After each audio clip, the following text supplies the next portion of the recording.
Done team India, आपने ना दिल जीत लिया यार।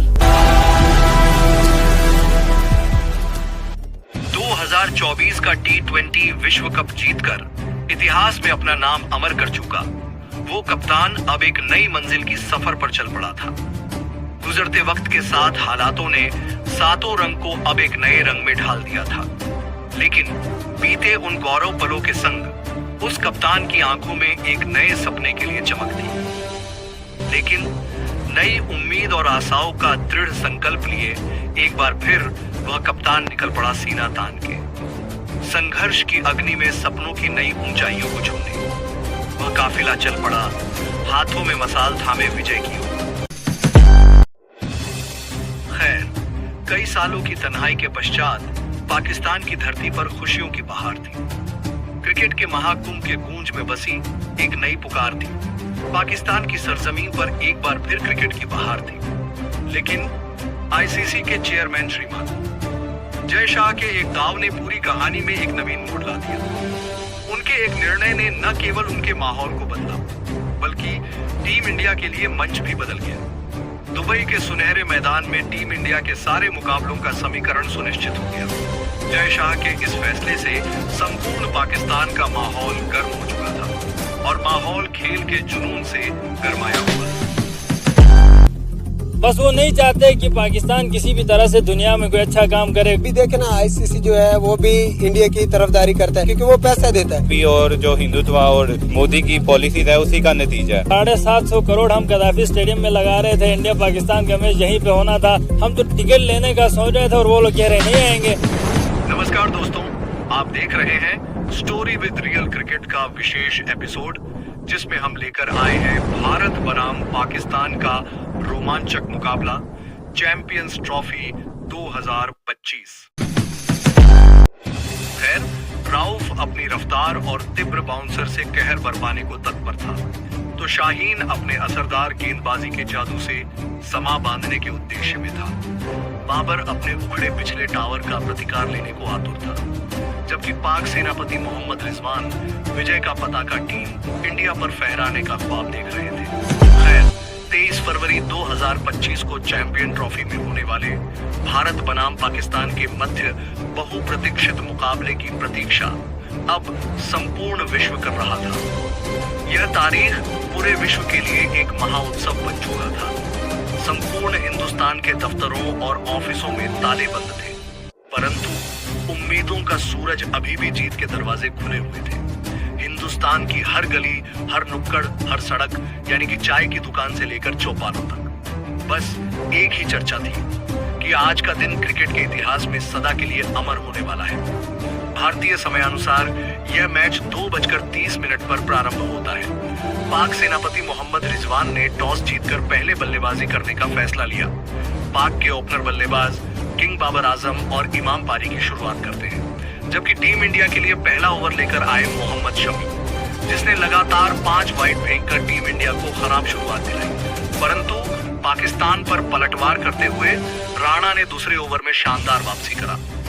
दोनों बल्लेबाजों ने पाक को तेज शुरुआत दिलाई, क्योंकि 4 ओवर की समाप्ति के बाद पाक टीम बिना कोई विकेट खोए 22 रन पर खड़ा था।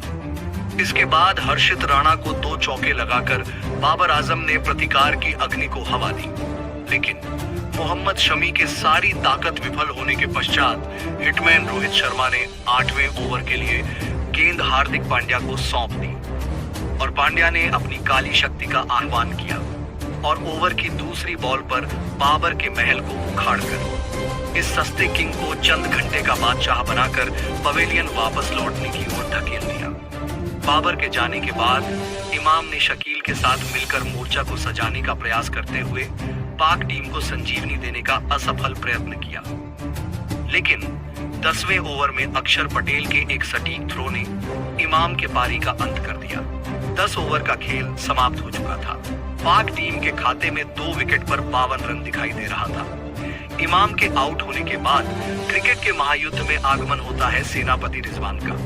हालातों को देखते हुए मोहम्मद रिजवान ने टुक टुक करना प्रारंभ कर दिया और हरे रंग के जर्सी में रिजवान का टेस्ट मैच की भांति टुक टुक जारी रहता है। उन पाकिस्तानी फैंस की उम्मीदों का विश्वास सेनापति रिजवान पर अडिग था। वे उत्साह और जोश में चिल्ला रहे थे कि अभी वो अंगारों पर खड़ा है। कुछ ही देर में वह केटीएम की तरह तूफान बनकर मैदान में गूंजेगा।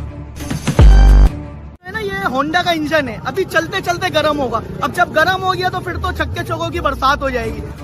खैर 20 ओवर समाप्त हो चुके थे। रिजवान की धीमी बल्लेबाजी ने पाक टीम के रफ्तार को थाम दिया था। उनके इस टुक टुक का आलम ऐसा था कि 20 ओवर के बाद पाक टीम रेंगते हुए स्कोर बोर्ड पर सिर्फ 79 रन ही टांग सका। लेकिन कुछ देर बाद रिजवान के सुस्त और शांत बल्लेबाजी को देखकर पाकिस्तानी हैरानी, परेशानी और गतिमान वक्त के साथ उनके सपनों की उम्मीदें भी पसीने में घुलती जा रही थी। उनके वतन के जीडीपी की तरह उनका रन रेट भी नीचे जा रहा था। रिजवान की टुक टुक बल्लेबाजी अब उनके वतन के लिए एक महामारी बन चुका था। 30 ओवर समाप्त हो चुके थे और पाकिस्तान के खाते में मात्र 129 रन दिखाई दे रहे थे। लेकिन इस टुक टुक को देखकर थक चुके हिटमैन रोहित शर्मा ने 34वें ओवर में गेंद अक्षर पटेल के हाथों में सौंप दी, जिसने ओवर की दूसरी ही बॉल पर मौलाना मोहम्मद रिजवान के 3 स्टंप की 2 गिल्लियां बिखेर दी। 77 गेंदों में 46 रन बनाकर पाक का सेनापति मोहम्मद रिजवान साफ हो गया। इसके अगले ही ओवर में पाकिस्तान की चोटी पर उनका झंडा लहरा रहे साउथ शकील के पैरों में कील ठोककर हार्दिक पांड्या ने उसे उसके ही सरजमी पर धूल चटा दी। पाक टीम के लिए साउथ शकील ने 76 गेंदों में 62 रनों की एक प्रभावशाली पारी खेलते हुए अपनी कौशल और संघर्ष की मिसाल पेश करते हुए अपनी टीम को एक महत्वपूर्ण मुकाम तक पहुंचाने के लिए एक मजबूत आधार रखा। शकील के आउट होने के बाद खुशदिल शाह के अलावा पाक का कोई भी अन्य बल्लेबाज टीम इंडिया के दमदार गेंदबाजी आक्रमण से डर के मारे अपनी महारत को साबित नहीं कर सका। अपने सैनिकों को मैदान से पीठ दिखाकर भागता हुआ देखकर पाक सेनापति रिजवान की आंखों में अब किसी से कोई उम्मीद का इश्क नहीं था। अब उसकी उम्मीदें और सपने धीरे धीरे धुंधली हो गई थी, जैसे रात का अंधेरा दिन की रोशनी को निगल जाता है। खैर 49.4 ओवर में पूरी पाकिस्तान टीम 241 रन बनाकर ढेर हो गई। 241 रनों का सम्मानजनक स्कोर को देखकर समूचा पाकिस्तान इस अभिलाषा में बैठे थे कि जैसे पाकिस्तान के गेंदबाजों के नाम पर दुबई की पिच का हर कोना इश्क कर रहा था। हरीश, शाहीन और नसीम की गेंदों की धार में वो गर्मी और ताकत थी जो टीम इंडिया के बल्लेबाजों को इस लक्ष्य तक पहुंचने से पहले ही धाराशाही करने को किताब। ये ना समझे कि 240 बना लेगा इंडिया। इंडिया बुक है भाई, 200 पे हमारी बॉलिंग स्ट्रॉन्ग है बहुत, बजा देंगे 200। खैर टीम इंडिया के सामने 242 रनों का टारगेट टंगा हुआ था। पिच पर आक्रामकता का प्रतीक हिटमैन रोहित शर्मा और प्रतिभाशाली शुभमन गिल मैदान में उतर चुके थे, जबकि मुकाबले में धमाल मचाने पाकिस्तान के लिए पहला ओवर लेकर आए शाहीन अफरीदी। अपने पहले ओवर में शाहीन अफरीदी ने महज 1 रन देकर टीम इंडिया को ऐसा ललकारा जैसे कह रहे हो, आओ अगर तुम में दम है तो इस क्रिकेट के भीष्म युद्ध में जीत कर दिखाओ।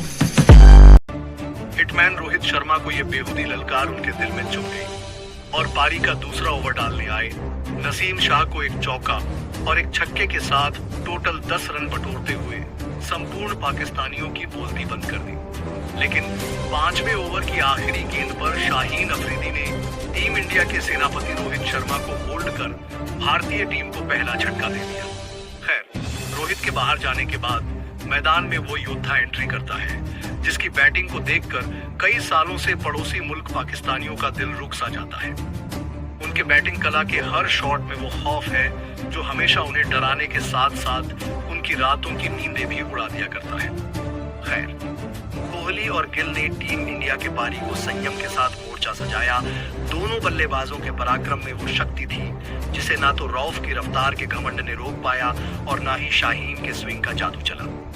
10 ओवर का खेल खत्म हो चुका था। टीम इंडिया के खाते में 64 रन दिखाई दे रहा था, लेकिन 46 रन बनाकर अपने शौर्य से धमाल मचाते हुए शुभमन गिल को अबरार अहमद ने 17वें ओवर की दूसरी गेंद पर बोलकर इस रोमांचक खेल में पाकिस्तान के लिए उम्मीद की एक किरण जगा दी।